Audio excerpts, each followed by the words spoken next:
ደስተኛ ለመሆን ትፈልጋላችሁ? እነዚህን አመለካከቶች ቀይሩ።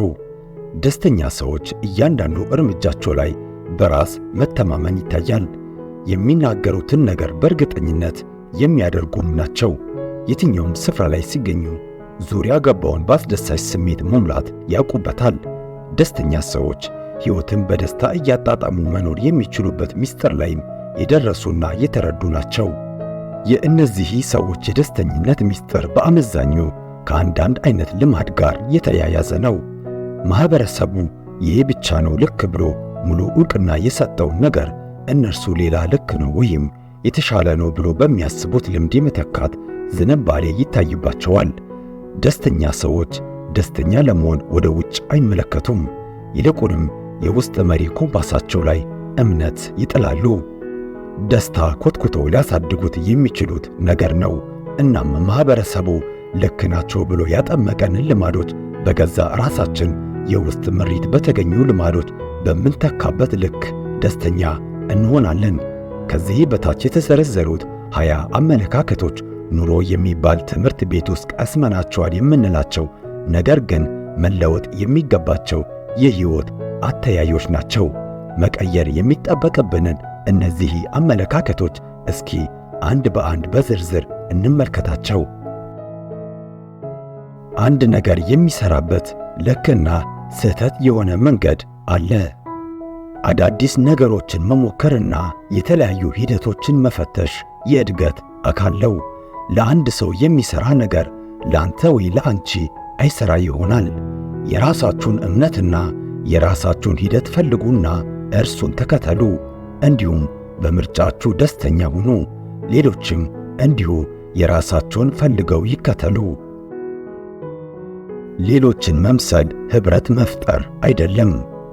ሌሎችን ለመምሰል ስንሞክር የራሳችን የውስጥ ፍላጎት ላይ እስር እናውጃለን።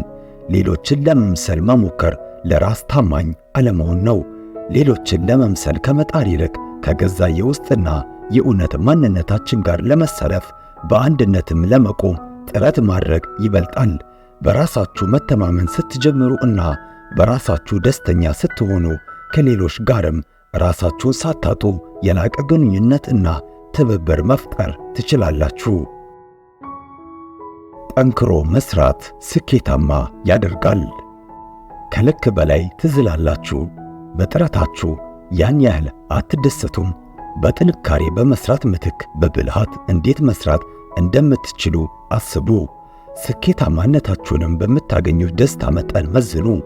ጠንካራ ሰራተኝነታችሁንም በብልሃት ስታግዙትና ውጤት ሲያፈራላችሁ እውነተኛ ደስታ ያለ ማንም ከልካይ ወደ እናንተ ይመጣል። ውድቀት ክፉ ነገር አይደለም። መውደቅ ስለ ራሳችሁ ድንቅ ትምህርት የምትቀስሙበት መንገድ ነው። አንዳንድ ነገሮችን ሞክረን ሳይሳካልን ሲቀር ለምን ሊሳካልን እንዳልቻለ እና በቀጣይ ደግሞ ምን ብናደርግ ስኬታማ መሆን እንደምንችል እንማራለን። ዓለማችን ላይ እጅግ በጣም የተሳካላቸው ሰዎች ብዙዎቹ ብዙ ጊዜ ወድቀው የተነሱ ናቸው። እናንተም በወደቃችሁ ጊዜ ልትከፉ አይገባም፣ ልትደሰቱ እንጂ። ስለዚህ ራሳችሁን እንዲህ ብላችሁ ጠይቁ፣ በቂ ውድቀት ወድቄያለሁ ወይ? ብቻችሁን ሆናችሁ ማለት ብቸኛ እንደሆናችሁ ትዘልቃላችሁ ማለት ነው። ከራሳችሁ ጋር በምትሆኑበት ወቅት ጥሩ ጊዜ ማሳለፍ የምትችሉ ከሆነ ብቻችሁን የምትሆኑበት ጊዜ ያለ ምንም ጥርጥር መጠኑ እየጨመረ ይመጣል። ምክንያቱም ብቻችሁን በምትሆኑበት ጊዜ የውስጣችሁን ትክክለኛ ማንነት እና ሰላም ስለምታገኙ ከራሳችሁ ጋር በፍቅር ትወድቃላችሁ። እንዲሁም በሕይወታችሁ ላይ የተትረፈረፈ ሰላምን ታገኛላችሁ። ሕይወት አልጋ በአልጋ መሆን የለበትም። የሕይወት ከፍታና ዝቅታዎች ሚዛናዊ ሕይወት የምንኖርበት መንገድ ነው። እያንዳንዱን ሂደት በጸጋ ተቀበሉ። ከሕይወት ጋር ግብ መቅጠማችሁን ስትተዉ ያኔ ትክክለኛውን ሰላም ማግኘት ትጀምራላችሁ። ሰዎች ስለ እናንተ የሚያስቡት ነገር ወሳኝ አይደለም። ዋናውና እጅግ በጣም ወሳኙ ነገር እናንተ ስለ እናንተ የምታስቡት ነው። ከራሳችሁ ጋር ያላችሁ ግንኙነት ላይ ጠንክራችሁ ስሩ። ካሰባችሁት በላይ ደስታና ፍቅር ስለ ራሳችሁ ይሰማችኋል። ምክንያቱም ትክክለኛ ሰላም ማግኛው መንገድ ይሄ ብቻ ነውና። ቀጭን፣ ቆንጆ፣ ብልጥ፣ ሀብታም፣ ጤነኛ ብትሆኑ ኖሮ ደስተኛ ትሆኑ ነበር። ከእናንተ ቁጥጥር ውጪ ያለ ነገር ላይ ደርሳችሁ ደስተኛ እንሆናለን ብሎ ማሰብ ከንቱ ድካም ነው። የምትፈልጉት የክብደት መጠን፣ የምትፈልጉት አይነት የፍቅር ግንኙነት፣ ፍጹም ለእናንተ የሚስማማ የሥራ አይነት ላይ ተሰማርታችሁ ብትገኙም እንኳን ደስተኛ መሆን የቻላችሁት ምን ያህል ጊዜ ነው? ሁልጊዜም ቢሆን ደስታ ከኛ ውጪ የሚገኝ ነገር አይደለም፣ ይልቁንም በውስጣችን የሚገኝ ፈርጥ እንጂ። ሕይወታችሁ ከመንገድ ዝንፍ ብሎ ወጥቷል? መድረስ ያለብኝ ቦታ አይደለም የደረስኩት፣ አሊያም ደግሞ ሕይወቴን እንዳሰብኩት አይደለም እየመራው የምገኘው የሚል ሐሳብ ዛሬም በደስታ እንዳታሳልፉ እንቅፋት ይሆንባችኋል። ወደዳችሁም ጠላችሁም የምትፈልጉት ቦታ ነው ያላችሁት። ሁሉም ነገር ያለምንም መዛነፍ እንደሚከናወንም እመኑ።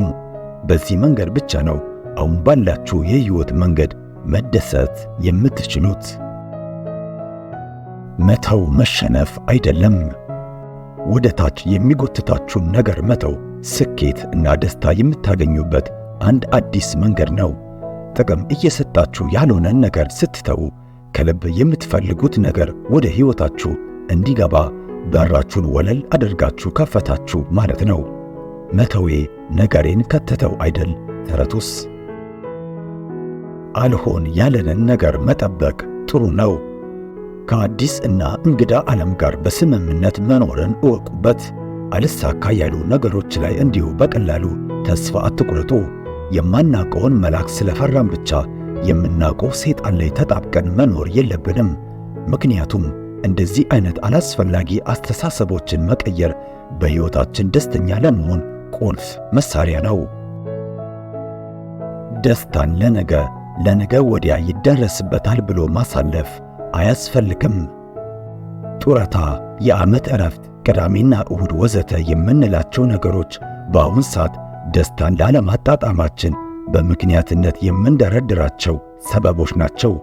ምክንያቱም እነዚህ ቀናትና ወቅቶች ሲመጡ እንደሰታለን ብለን ስለምናስብና አጉል ቀጠሮ ስለምንይዝ ደስታችንን ለነገ እናሳልፋለን። ይህን አጉል ልማድ ትታችሁ እያንዳንዱን ቀን በደስታ ለማሳለፍ ሞክሩ። ከልባችሁ ይልቅ ጭንቅላታችሁን መስማት አለባችሁ።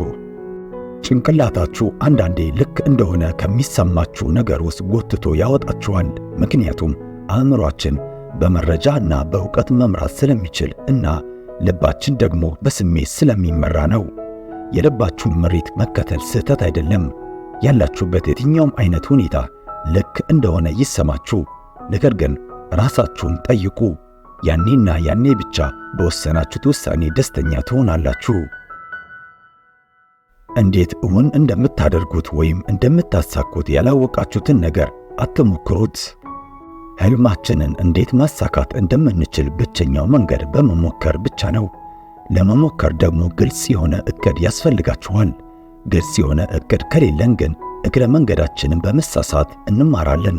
አለበለዚያ ግን አትሞክሩት። ግልጽ ዕቅድ ካላችሁ ሞክሩት። የወደፊቱ ማንነታችሁ ያመሰግናችኋል። ያኔም በውሳኔያችሁ ደስተኛ ትሆናላችሁ። የማይተባበሯችሁ ሰዎች ስለ እናንተ ግድ የላቸውም። ሌሎች የሚናገሩትና የሚሰሩት ነገር ከእናንተ ሕይወት ጋር ምንም የሚያያይዘው ነገር የለም። እነሱ ስለ እናንተ ማውራታቸውን ይቀጥሉ፣ እናንተ ግን ሕይወታችሁን መኖር ቀጥሉ። ይበልጥ በራሳችሁና በሕልማችሁ መተማመን በጀመራችሁ መጠን ያን ያህል ሌሎች አመኑባችሁ አላመኑባችሁ ግድ አይሰጣችሁም። ትክክለኛ ደስታም ወደ ሕይወታችሁ ይመጣል። ራስን መውደድ ስህተት አይደለም። ለራሳችሁ መቆም ስትችሉ ብቻ ነው ለቀሪውም ዓለም መቆም የምትችሉት። ሁሌም ቢሆን ፍቅርን ከራሳችሁ እንደጀመራችሁ እርግጠኛ ሁኑ። ጎዶሎ ሳይሆን ሙሉ ነገር ነው ለሌላውም የሚተርፈው። ስለዚህም ራሳችሁን በመውደድ እና የተሻለ ሰው ሆናችሁ በመገኘት ደስታን ወደ ራሳችሁ መሳብ ትችላላችሁ። ሕልማችሁን ወደ ጎን ተወት አድርጋችሁ ኃላፊነታችሁን መወጣት አለባችሁ። ሕልማችሁ ኃላፊነታችሁ ነው። በመሆኑም በረባ ባረባ ሰበባ ሰበብ የነፍስ ጥሪያችሁን ችላ አትበሉ። ያኔ ብቻ ነው ሕልማችሁ ኃላፊነታችሁ መሆኑን በማመን የነፍስ ጥሪያችሁ የምታደርጉት፣ ደስታንም ወደ ሕይወታችሁ የምታመጡት። መዳረሻው አይደለም ሽልማቱ። መድረስ የሚባል ነገር የለም። ሂደቱና ጉዞው ነው ሽልማቱ። ስለዚህ በመንገዳችሁ ላይ ሐሳባችሁን ሰብስባችሁ መገኘታችሁን አረጋግጡ። እያንዳንዷ የጉዞ ሂደትንም እያጣጣማችሁ እንዲሁ እየተደሰታችሁባት እንደሆነ እርግጠኛ ሁኑ። ሚስጥርን ማካፈል የድክመት ምልክት አይደለም። የውስጥ ስሜታችሁንና ሐሳባችሁን ለሌሎች ማካፈል ደስተኛ መሆን የምትችሉበት ሚስጥር ነው። ስሜታችሁን ማካፈል ማለት ግልጽ መሆንና ነገሮችን ለመሸፋፈን አለመጣጣር ማለት ነው። ግልጽነት አሁን የምትገኙበትን ማንኛውንም አይነት ሁኔታ ሙሉ ለሙሉ መቀበልና በኩራት ይህን ማንነት ማንጸባረቅ ነው። ማንነታችሁ ስራችሁ አይደለም። እናንተ ተውላጠ ስም አይደላችሁም። ከስራችሁና ከዕለት ተዕለት እንቅስቃሴያችሁ በላይ እጅግ የላቃችሁ ናችሁ። ሁሉም ነገር ማንነትንም ጨምሮ ከሥራ ጋር ማያያዝ ተገቢ አይደለም። ሥራችሁ የማንነታችሁ አንድ አካል እንጂ ማንነታችሁ አይደለም። ይህንን ማድረግና በትክክለኛው መንገድ መለየት ስትችሉ ብቻ ነው እውነተኛ ደስታን የምታገኙት።